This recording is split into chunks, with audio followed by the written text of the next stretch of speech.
Hey everyone, it's Miranda with Great Garden Plants, and I'm so excited to show you guys how to make a lavender wreath today. Over the past few weeks of summer, every day when I go on my greenhouse walk, I can't help myself but pick a few sprigs of lavender as I walk by all of the pots out there.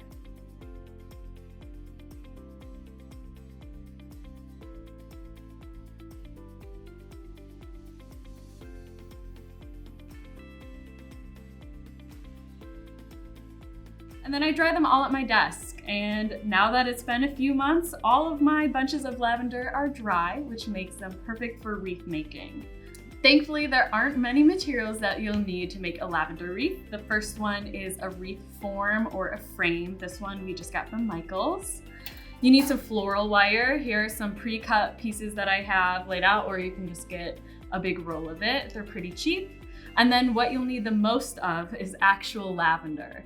Thankfully, I have access to like thousands of lavender plants out in our greenhouse, but since they're young, each of them only make a few flowers each. If you buy a quart from us and plant it out in your garden, that thing will pump out hundreds of flowers throughout summer. So you will definitely not be short in supply once you get a few of them in your garden. But I spent a few months and I have over 20 bundles here. And I think it's just enough to fill out this full form. This one here is a 12-inch wreath form, but you can always do smaller ones or larger ones depending on how much lavender you have or how much space you want to fill. They're really easy to find online or at any local stores. After you have your bunches of lavender, it's important to make sure that you have them in reasonably sized bundles before you start putting them on your wreath. So I have all of mine into bundles of 10 to 15 sprigs, all tied with a nude rubber band. From here, I would cut the stems down so that they're all pretty short. If you leave your lavender bundles with really long stems, when you put them on a circular wreath form, they'll stick out a lot. So cut them down to a shorter size because it's really all about the flowers here. Once you're ready to go with all of your bundles together, you just take them one by one and start laying them on the wreath form. You can just go for it right away and start tying them on, or you can spend a few minutes laying it out. That's what I always like to do because I don't want to mess it up my first time. So I just take a few sprigs, see how many bundles I'll need to put together to get a full look, what kind of pattern do I want to have on there. You just test it out. And you can have your lavender be pointed in any direction that you like. Personally, I like when they're all pointed in the same direction, kind of following the shape of a circle, but I know a lot of people like to have them all in one direction on one side, and then as they get to the other side, they flip it and have them go the other direction so they kind of meet in the middle, which is also beautiful. So it's really just your personal preference there.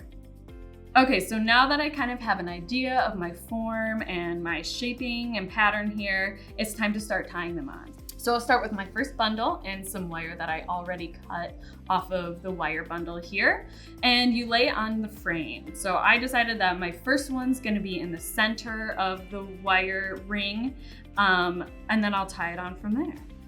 Really, I just take the wire and I wrap it around some of the rings that are on the frame and make sure it's wrapped around the bundle as well, until I have it in the back here like this. And then I take both ends and I just kind of tie it like a twist tie. There are a bunch of different ways you can do it. You can keep wrapping it around and around the bundle and the frame to make it extra secure. You can keep it kind of loose and like a little twist tie like I am. I always think that this way is easier. Sometimes I'll take it after I twist tie it and wrap it around one more time for some extra strength. And then we have our first one secured. From there, you just keep going. Because the way I patterned it out, it was one in the middle and then two on the sides as you move down, then one in the middle, two on the sides. I'll start doing that here. So this one's slightly off center, and I have the lavender laid on here so it covers the nude rubber band. In the end, I don't want to see any rubber bands on my wreath. Once they're on there, they're pretty easy to move still and wiggle around. So if it isn't in the perfect spot, don't worry. You can always kind of push it up, push it down, move it to the side. They're pretty easy to move. If you notice as you're working with the lavender that a lot of the buds or flowers or leaves, whatever you have dried on there, are falling off, that is okay and completely normal. You'll always lose some along the way, and honestly, they just smell really good as they fall off. So what I like to do is as I go, I'll just kind of bundle them up somewhere and then actually save them to use in other things. I'll put them in little bowls in like a bathroom to smell up a room. So even if they're falling off, don't worry, there's always other uses for them.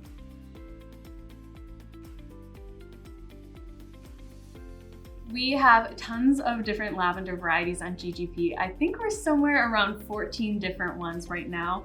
And all of these are surprisingly the same type. They're all sweet romance lavender from proven winners. They were the ones that were flowering the most out in our greenhouse, so I always happen to pick those. And they're incredibly fragrant English lavenders that make great fresh or dried cut flowers. But all of our lavenders that are out there dry really well. I know because I've tested them all, so you can choose any type that you like, and it should make you a beautiful wreath just like this one.